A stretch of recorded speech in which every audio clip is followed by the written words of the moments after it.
আশা করি তোমরা ভালো আছো। কমার্সের স্টুডেন্টদেরকে অনলাইন ক্লাসে স্বাগতম। আজকে আমরা 3 গড়া নকদান বই করব। এখানে কীভাবে 3 গড়া নকদান বইটা করা হয় সেটা তোমাদের ধারণা আছে।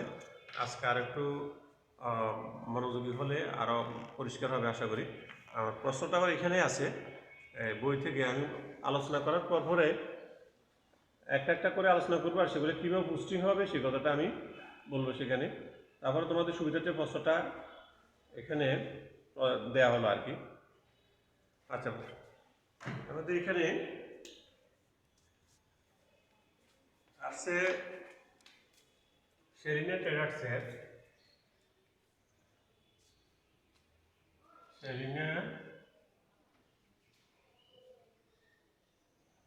ট্রেডার্সের প্রশ্নে সরাসরি বলা আছে যে 3 গড়া নকদান বই তৈরি করা, 3 গড়া নকদান বই। আর যদি 3 গড়া নাও বলে উপযুক্ত নকদান বই প্রস্তুত করা বলতে পারে, তখন তোমরা প্রশ্নে দেখবা যে বার্তা সংক্রান্ত কোনো লেনদেন আছে কিনা। নগদ সংক্রান্ত কোনো বার্তা থাকলে বুঝতে হবে সেটা 3 গড়া নকদান বই। ঠিক আছে? তাহলে আমাদের 3 গড়া নকদান বইয়ের আমরা জানি একদিকে কমপক্ষে প্রথমে আমরা সমান 2 ভাগে ভাগ করব। সমান 2 ভাগে ভাগ করে প্রতি ভাগকে 7 ভাগে ভাগ করব। আমরা জানি যে এখানে নকদান বইয়ের ঘর হচ্ছে 7টা করে 14টা, ডেবিট দিকে 7টা, ক্রেডিট দিকে 7টা, 14টা থাকে ঘর। ঘরগুলো কি কি? প্রথমত হবে তারিখ,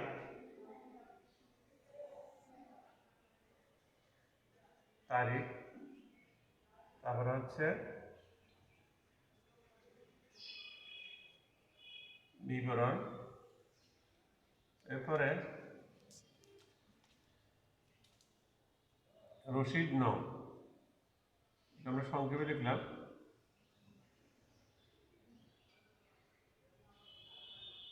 তাহলে খতিয়ান পৃষ্ঠা 1, 2, 3, 4, আর এখানে টাকার ঘর হবে 3টা। একটা হবে প্রদত্ত বার্তা, তারপরে হবে নগদ টাকা, আর একটা নিয়ে এদিকে বাড়াইলাম ব্যাংক টাকা।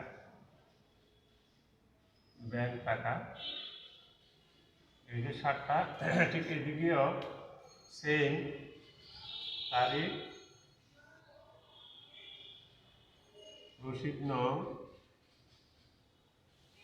এরপরে হবে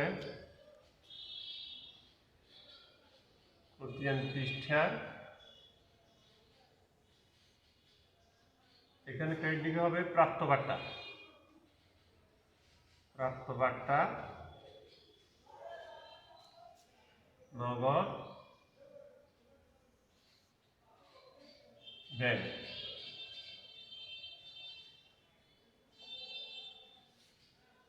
নগদ টাকা, ব্যাংক টাকা, দুদিকে 2টা দিক আছে। ডেবিট পাস, এখানে আমরা লিখব ডেবিট, আর এদিকে লিখব ক্রেডিট। এখন প্রশ্ন তোমাদের সামনে আছে, আমরা এক এক করে দেখি। প্রথমে বলা আছে নগদ উদ্বৃত্ত 18,000 টাকা, ব্যাংক জমাতিরিক্ত 3,000 টাকা। 2017 সালে মার্চের 1, 2017 মার্চ 1 প্রথম যেটা থাকে সেটার জন্য আমরা লিখব ব্যালেন্স বিডি, বা যেটা উদ্বৃত্ত ছিল ব্যালেন্স বি/ডি। বিডি মানে কি ব্রড ডাউন, উদ্বৃত্ত সংযোজিত হইল নগদ উদ্বৃত্ত 18,000 টাকা, নগদের ঘরে 18,000 টাকা আসবে। আর ব্যাংক জমাতিরিক্ত হচ্ছে ক্রেডিট, সেজন্য সেটা ক্রেডিট দিকে হবে। তারিখে এখন 2017 মার্চের 1 তারিখ। একটা ছিল নগদ উদ্বৃত্ত ডেবিট দিকে, একটা হবে ব্যাংক জমাতিরিক্ত, সেটা হবে ক্রেডিট দিকে। তারিখ এখানে, সরি আমার তো এখানে একটা ঘর লাগা হয়নি, বিবরণ লিখতে হবে এই জায়গায়, ঘরটা ঠিক করতে হবে।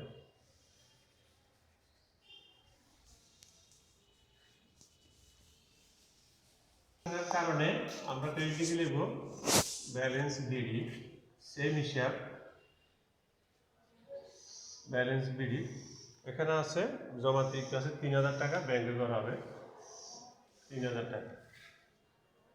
তারপরে আছে আমাদের মূল হচ্ছে যে এগুলো জাবাদাটা সঠিক করে আমাদেরকে নকদামে তৈরি করতে হবে। 3 তারিখে বলা আছে ব্যাংকে জমাদান 5000 টাকা।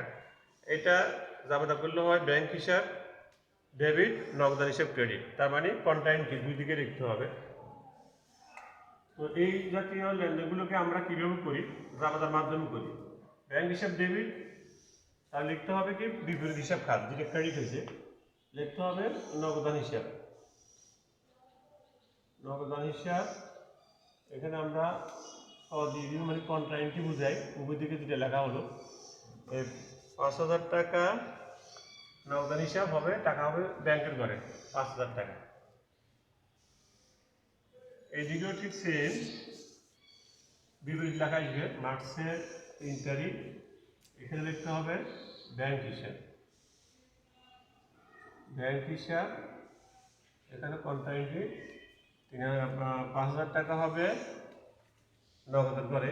এই ব্যাংক হিসাবে বিপরীত ঘর, ব্যাংক হিসাবে আর হবে না, নগদের ঘরে হবে 5000 টাকা। এর অর্থ হচ্ছে টাকাটা আপাতত আমাদের খরচ হয় নাই, জাস্ট এটা হাতে ছিল, সেই টাকাটা আমরা ব্যাংকে রেখেছি।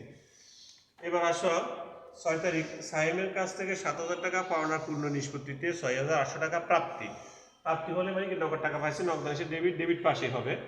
সেখানে 7000 টাকা পাওয়ার কথা, সেখানে পাইছে 6800 টাকা। আর 200 টাকা হচ্ছে কি ছাড় দেওয়া, বাট্টা ছাড় দেওয়া, মানে প্রদত্ত বাট্টা করে 200 টাকা। এবার যার থেকে পাইছি তার নামটা লিখবো সাইম হিসাব। মার্চের 6 সাইম হিসাব।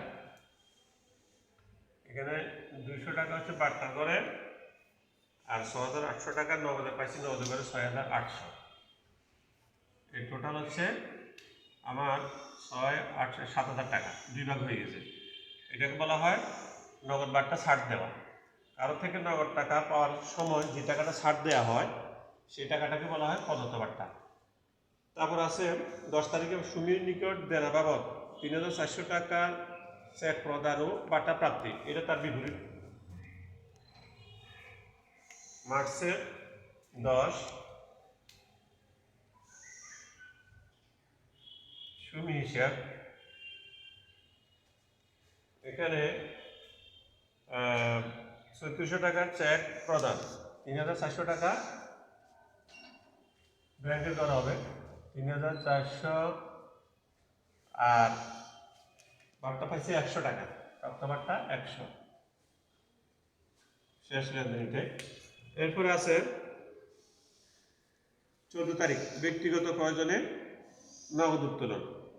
এটা খরচ, উত্তোলন হিসাব ডেবিট, নগদান ক্রেডিট, ক্রেডিট পাশে হবে। মার্চের 14 উত্তোলন হিসাব। নগদ উত্তোলন করছে, নগদের ঘরে হবে 500 টাকা, 500 টাকা। এরপর বলছে পণ্য বিক্রয়। পণ্য বিক্রয় নগদে বিক্রয় সেটাও বলে না, বাকিতে বিক্রয় সেটাও বলে না। তো আমরা এটাকে নগদ ধরে নিব। নগদে পণ্য বিক্রি করলে আমাদের জাবাদা হয় নগদান হিসাব ডেবিট, বিক্রয় হিসাব ক্রেডিট। আর নগদান হিসাব ডেবিট পাশে হবে। মার্চের 16 তারিখ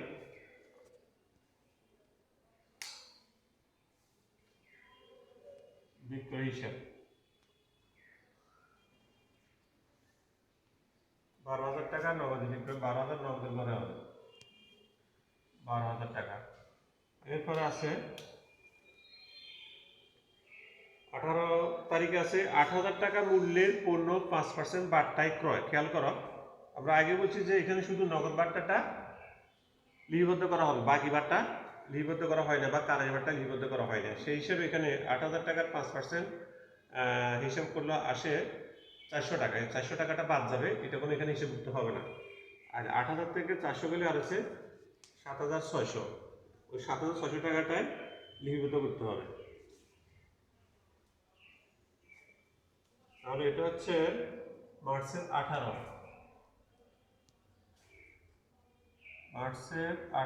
ক্রয় হিসাব।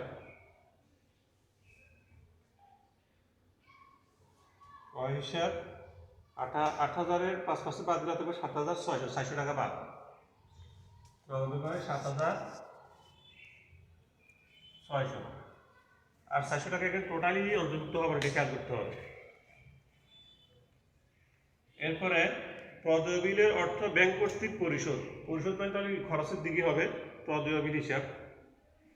মার্চের 20 প্রদেয় বিল হিসাব। ব্যাংক কর্তৃক সরাসরি পরিশোধ তাহলে ব্যাংকের দ্বারা 2000 টাকা হবে।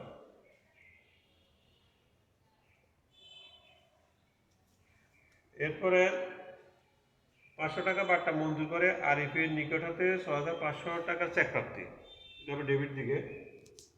মার্চের 24 আরিফ থেকে পাইছি, যার থেকে পাইছি তার নাম হবে আরিফ হিসাব। 6000 টাকা চেক প্রাপ্তি 6500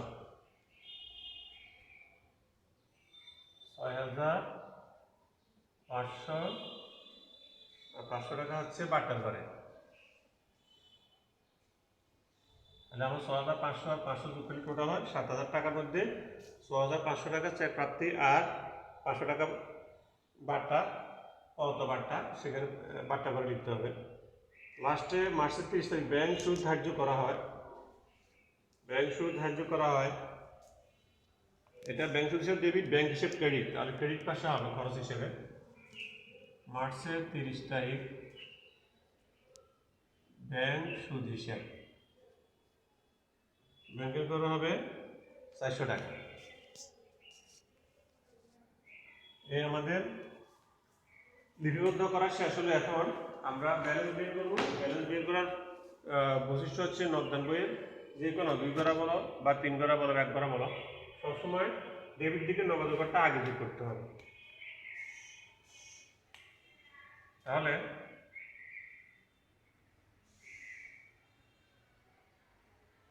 ডেবিট দিক নগদ ব্যাপার যোগ করলে হয় 0 তৃতীয় করে আছে 8 আর এখানে আছে 8 8 8 16 6 হাতের 1 2 3 36,800।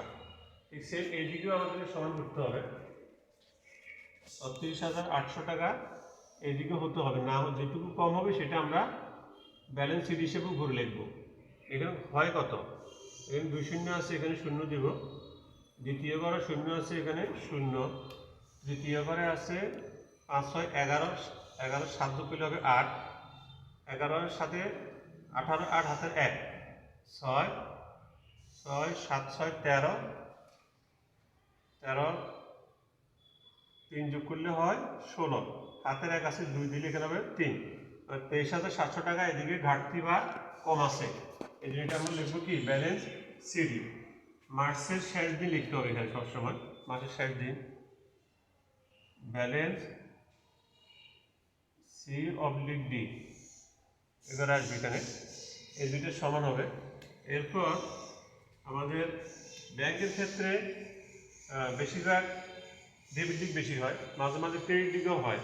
আমরা দেব কোন দিকে বেশি আছে, এখানে আছে 11,500 আর ওখানে আছে 3 3 6 7 8 8,800 এর দিকে বেশি আছে।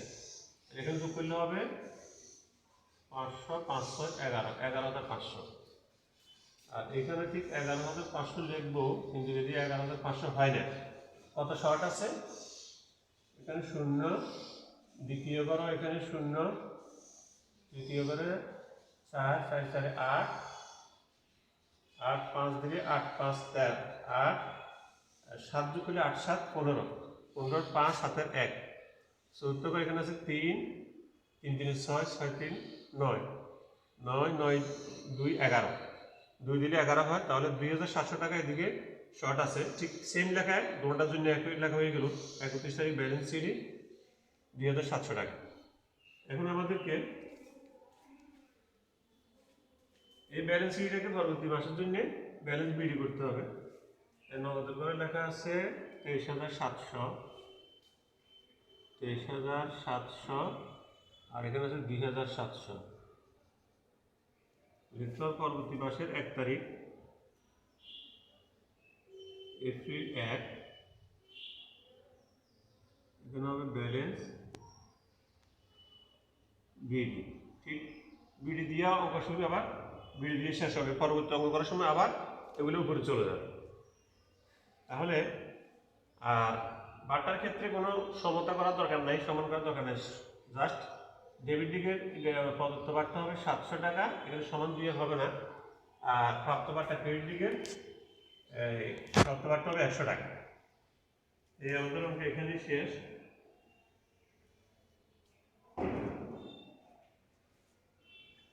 তো প্রিয় নবম দশম শ্রেণীর ব্যবসা শিক্ষা শাখার শিক্ষার্থীবৃন্দ, আশা করি তোমরা বাসায় আরও প্র্যাকটিস করবে, তাহলে আরও ভালো করতে পারবে।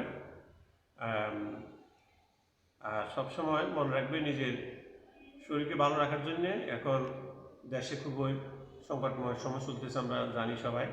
করোনায় পুরো বিশ্বটা একেবারে আতঙ্কিত। এই জন্যে সাবধানে চলবে, স্বাস্থ্যবিধি মেনে চলবে, ধূমপান থেকে বিরত থাকবে, তারপরে মাদককে না বলবে। সবাইকে ধন্যবাদ, ভালো থাকবে।